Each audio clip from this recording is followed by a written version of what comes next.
They say that when the mist descends upon the peak of Laguna, it isn't just water vapor or a seasonal shift in the tropical climate of the archipelago. It is the physical manifestation of a withdrawal, a sovereignty that decided to vanish because we, in our modern arrogance, thought we could categorize and own the divine. In the heart of the Virreinato de Nueva España, within the lush and untamed limits of the Capitana General de Filipinas, there lived a Diwata who did not ask for temples or blood sacrifices, but for a very specific kind of silence and a very deep kind of respect. We are told that we killed the monsters of the past, but the truth is far more sinister. We didn't kill them, we just moved them into the server room, hoping that algorithms could replace the ancient pacts.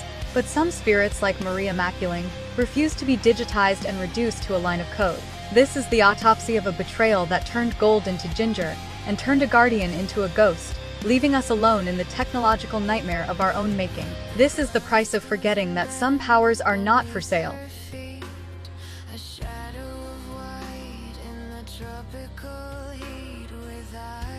To truly understand the essence of Maria Makiling, we must start by stripping away the Europeanized caricatures and looking at the geography she inhabits with clinical, almost surgical precision. In the province of Laguna, the mountain itself is not just a geological formation, it is her body, a woman reclining against the tropical sky, her silhouette carved into the very earth of the Virreinato de Nueva España, as a permanent, immovable reminder of who truly owns the heights. Long before the syncretism of the era gave her a Christian name, she was Dayang Masalanta, the ancient deity who held the power to halt floods and protect the delicate, trembling moment of birth. Her appearance was not an accident of folklore, it was a physical manifestation of the land's own aesthetic sovereignty.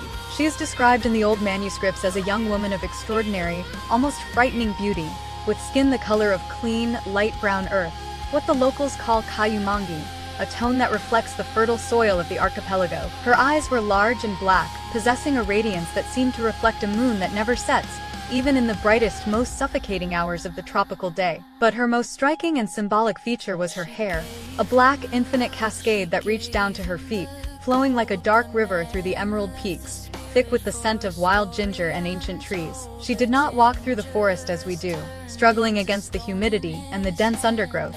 The chronicles tell us she moved with such supernatural lightness that the grass remained upright and the flowers didn't bend behind her as she passed. She was the absolute custodian of the mountain's hidden wealth, a sovereignty that functioned on a pact of mutual respect and a delicate balance between the village and the peak. In those centuries of the Capitana General de Filipinas, the Diwata was not a distant, abstract deity confined to a dusty temple, but a neighbor who existed on the very periphery of human sight.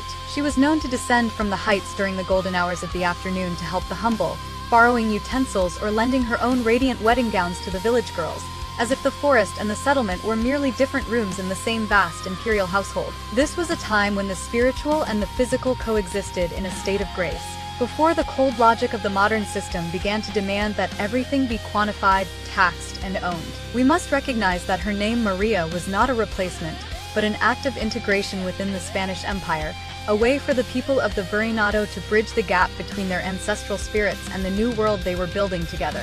Her presence was a living contract, a testament to the fact that power does not need to be loud to be absolute. She was the silent law of the mountain, a law written in the growth of the trees and the flow of the hidden springs. To look at her was to look at the land itself, uncorrupted and sovereign, a beauty that demanded a reverence most men were eventually too small to provide. In the Capitana General, the mountain wasn't a resource to be exploited. It was a sanctuary protected by the mere presence of the Diwata. Her infinite hair symbolized the interconnectedness of all living things within her domain. If you cut a tree, you were cutting her skin. If you polluted a stream, you were poisoning her blood. This was the fundamental reality of the Virreinato de Nueva España, a world where the administration of the crown and the administration of the spirit world lived in a symbiotic tension. But as we will see, that tension could only hold for as long as the human heart remained capable of wonder. Once the wonder died, the betrayal became inevitable.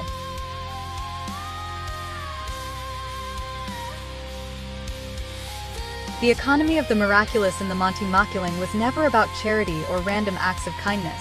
It was about the transmutation of intent and the recognition of true value. There are countless documented accounts of Maria gifting simple baskets of ginger to the poor, the hardworking, and those who had suffered under the harsh, unpredictable whims of the tropical climate. To the cynical, modern mind, a basket of ginger is a meager gift, almost an insult in a world obsessed with immediate gratification.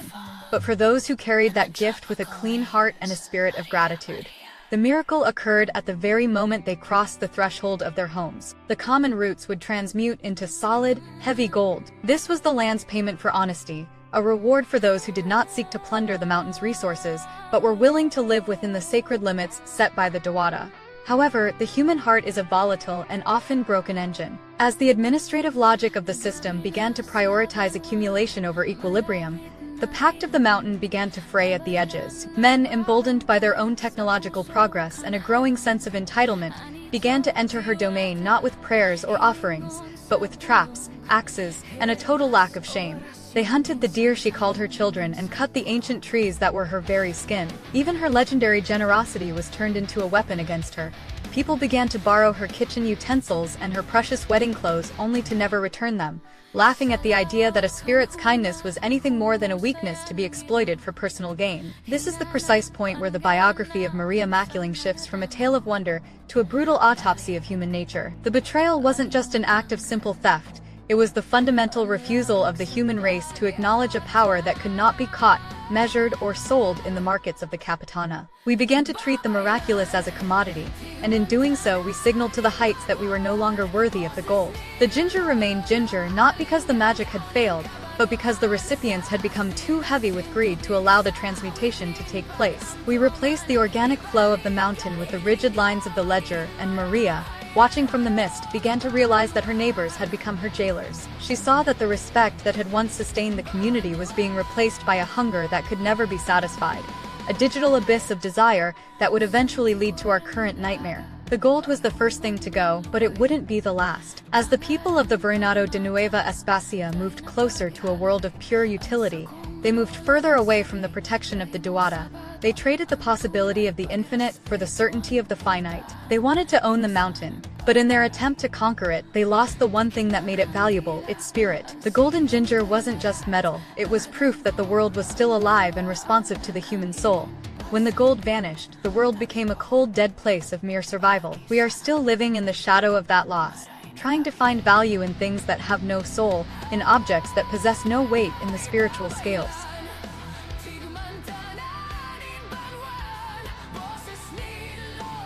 Valentine's Day usually demands a narrative of pursuit and union, a happy ending wrapped in the illusions of the romantic industrial complex. But the myth of Maria Makiling offers us a much colder and more necessary truth about the nature of love and consequence. The most famous betrayal in her long history is that of the mortal man, often identified in the chronicles as Juan, whom she loved with the terrifying intensity of a goddess who sees the soul beneath the skin. In her love, Maria was not a distant spirit. She was a partner who offered Juan the secrets of the mountain, the protection of the elements, and the literal gold of the earth. She brought him into a world of abundance that no other mortal could dream of possessing. But Juan, who serves as a tragic mirror for the fragility of human conviction, eventually succumbed to the crushing pressures of his own kind. Whether it was through a simple act of infidelity, a return to the safety of the village, or a loss of faith in a love that required him to stand outside the system, Juan broke the pact. And here is the part that we must analyze with clinical precision. When Maria's heart was broken, she did not respond with the predictable violence of a scorned deity. She did not unleash a cataclysm or rainfire upon the province of Laguna. Instead, she performed an act of sovereignty that is far more devastating than any physical destruction. She withdrew. She stepped back into the white mist of the peak, pulling the abundance of the mountain in after her. The gold turned back into common roots in the hands of the villagers, and the clear paths of the forest became a shifting, deceptive labyrinth of fog designed to return the greedy and the unfaithful to the base of the mountain, confused and empty-handed. She didn't leave because she was defeated. She left because she realized that the humans of the Capitana had traded their capacity for wonder for a miserable sense of entitlement. She took her presence away, leaving behind only the silhouette of the sleeping woman as a reminder of what happens when you try to own the air. This withdrawal is the ultimate exercise of power. In a world that demands access to everything, Maria Makiling's silence is the most radical act of rebellion possible. She proved that you cannot force the divine to stay in a room where it is no longer respected. Juan was left with his memories and his poverty, a man who had held the sun in his hands and traded it for a shadow. We are all Juan now, standing at the base of a mountain that no longer knows our names, wondering why the world feels so empty, and why the gold has lost its shine. This is the anatomical truth of the Valentine's myth. Love is a pact of sovereignty, and when that sovereignty is violated by the demands of the ego or the system, the miraculous simply ceases to exist. We spend our lives trying to negotiate with the mist, trying to find a way back into the heights, but the gate is closed. The betrayal of Juan was the betrayal of the human race's own potential for greatness. We chose the mundane over the divine, and the Diwata, in her infinite wisdom, let us have exactly what we asked for. The mist is not a wall, it is a mirror reflecting our own inability to be faithful to the sacred.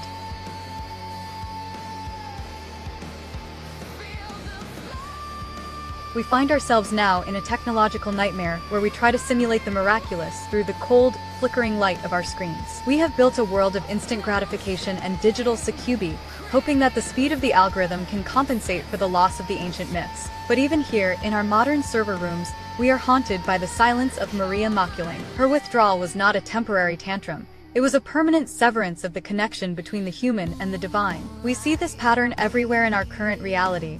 When we strip the world of its mystery to make it more efficient, we don't become more powerful, we just become more alone. The mist that surrounds Mount Makiling today is not just weather, it is a boundary, a border that we are no longer permitted to cross. Maria Makiling's story is the ultimate warning against the administrative gaze that seeks to turn every forest into timber and every spirit into a story for tourists. She represents the uncapturable, the part of the world that refuses to be processed by the system. In the Virreinato de Nueva España, they understood that some things were sacred not because they were distant, but because they were sovereign.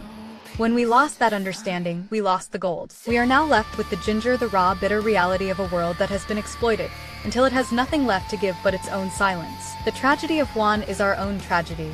We have all, at some point, traded the gold of a deep connection for the comfort of the village, and we are all now wandering in the labyrinth of the fog, wondering why the mountain no longer speaks to us. We have moved the monsters to the server room, but we forgot that a spirit like Maria cannot be contained in a box. She is the mist, she is the mountain, and she is the consequence of every betrayal we have ever committed against our own capacity for reverence. Our technology is a poor substitute for the presence of the Diwata.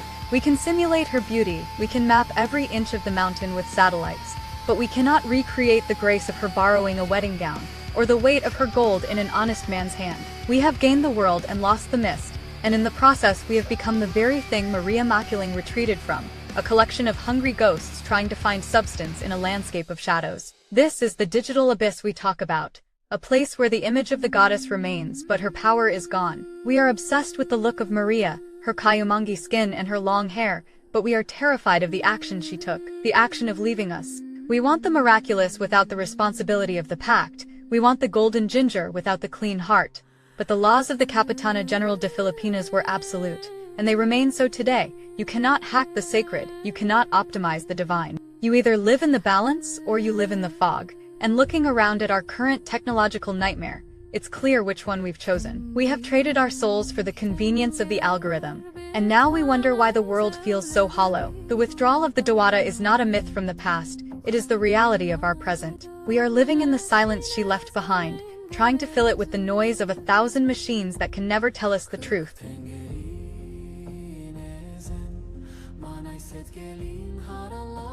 As we close this autopsy of the golden betrayal, we must confront the final lesson of the Diwata. Sovereignty is not something that is given to you by a government, a system, or an algorithm. It is something you possess and protect within the sacred limits of your own being. Maria Makiling didn't need the villagers to believe in her to exist, but the villagers needed her grace to thrive. When they forgot that hierarchy of needs, they lost everything that made their lives more than a simple struggle for survival. Today, as we navigate the week of Valentine's Day and the suffocating pressure of modern relationships, we should look to the mist of Laguna as a reminder of what is at stake. If you do not write your own myth, if you do not protect the sacred pact of your own heart, the system will write a horror story for you, and the mist will be all that remains of your legacy. Maria is still there, reclining against the sky, her kayumangi skin blending with the earth and her white robes merging with the clouds. She is waiting, not for a hero to find her, but for a generation that understands the price of betrayal and the value of a promise kept. The gold is still there, hidden in the common roots of the earth, but it requires a heart that is not weighed down by the greed of the digital abyss to find it. We didn't kill the monsters, we just allowed them to become our mirrors. And in that mirror we see the face of Juan, looking up at a mountain that no longer knows his name. This has been a deep dive into the manuscripts of February, a trace across the jagged line between the folklore of the Capitana and the technological nightmare of 2026. Stay tuned for the Ballad of the Mist, where the metal will scream what the historians are too afraid to say. Remember, the mountain remembers everything, even the things we have tried to delete from our history. The sovereignty of the mist is absolute, and its silence is the loudest warning we will ever receive. Don't be the one who realizes too late that the ginger in your hand could have been gold. In the end, the story of Maria Makiling isn't about a ghost in a mountain in the province of Laguna. It is about the ghost in your own machine. It is about the parts of yourself you've traded for efficiency and the sacred pacts you've broken for convenience. As we move forward into the hunger of the digital abyss, remember the woman who decided that being alone in the mist was better than being owned by a heartless system.